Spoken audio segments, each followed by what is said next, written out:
नाशिकमधील पत्रकार हल्ल्याचे धुळ्यात तीव्र पडसाद, हल्लेखोरांवर कठोर कारवाईची मागणी। नाशिकच्या त्र्यंबकेश्वर येथे वृत्तांकनासाठी गेलेल्या पत्रकारांवर झालेल्या भ्याड हल्ल्याचे तीव्र पडसाद आता राज्यभरात उमटत आहेत। धुळे शहरातही या घटनेचा तीव्र निषेध करत हल्लेखोरांवर पत्रकार संरक्षण कायद्यानुसार कठोर कारवाई करण्याची मागणी करण्यात आली आहे। नाशिकमधील ज्येष्ठ पत्रकार योगेश खरे, अभिजित सोनवणे आणि किरण ताजणे यांच्यावर त्र्यंबकेश्वर येथील स्वामी समर्थ केंद्राजवळील पार्किंग मधील कर्मचाऱ्यांनी केलेल्या हल्ल्याच्या निषेधार्थ धुळे जिल्हा मराठी पत्रकार संघाने जिल्हाधिकारी कार्यालयाबाहेर जोरदार निदर्शने केली। यावेळी शहरातील सर्व प्रिंट आणि इलेक्ट्रॉनिक मीडियाचे पत्रकार एकत्र आले होते।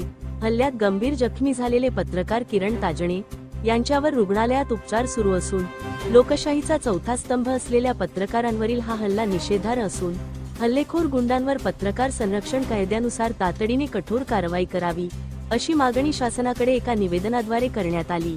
हल्लेखोरांवर कारवाई झालीच पाहिजे अशा घोषणांनी यावेळी परिसर दणाणून गेला होता। या आंदोलनात शहरातील अनेक वरिष्ठ पत्रकारही सहभागी झाले होते। धुळे क्राईम न्यूज साठी अब्दुल रहमान मलिक, धुळे। काल नाशिक येथील वरिष्ठ पत्रकार आहे योगेश खरे यांच्यासह किरण ताजणे यांच्यावर जो गावगुंडांनी हल्ला केला, हा हल्ला नेहमी वारंवार हल्ले होणारे हा लोकशाहीचा घाला असणार आहे। या ज्या पत्रकार हा समाजासाठी अन्याय अत्याचार अहोरात्र मेहनत करत असतो आणि आता बातम्याचे गोळा करण्याचं वृत्त संकलन करण्यासाठी गेलेले असताना त्या ठिकाणी पत्रकारांवर जो हल्ला करण्यात आला त्या गावगुंडांना कठोर शासन झालंच पाहिजे। त्यासाठी आज आम्ही धुळे जिल्हा मराठी पत्रकार संघ, इलेक्ट्रॉनिक मीडिया तसेच धुळे जिल्ह्याचे सर्व पत्रकार बांधवांतर्फे आज आम्ही कलेक्टर कार्यालयात तीव्र निषेध करण्यात आलेला आहे।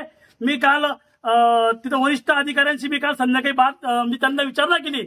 या संदर्भात त्या त्र्यंबकेश्वर पोलीस ठाण्यातील विभागीय अधिकारी वासुदेव देसले यांच्याशी संपर्क साधला असता त्यांनी असं सांगितलं की त्या ज्या पत्रकारांवर जो हल्ला करण्यात आला आहे त्या गावगुंडांना त्वरित अटक करून त्यांच्यावर आम्ही कारवाई करण्यात आली आहे। त्याबद्दल त्या अधिकाऱ्यांचे आम्ही अभिनंदन करतो। पण कारवाई त्यांच्यावर कठोर कारवाई करण्यात यावी आणि कठोर त्यांना शासन झालं पाहिजे असे आम्ही धुळे जिल्हा मराठी पत्रकार संघ तसेच आमचे सर्व पत्रकार बांधव इलेक्ट्रॉनिक मीडियातर्फे आम्ही त्यांचा सर्व निषेध करत आहोत।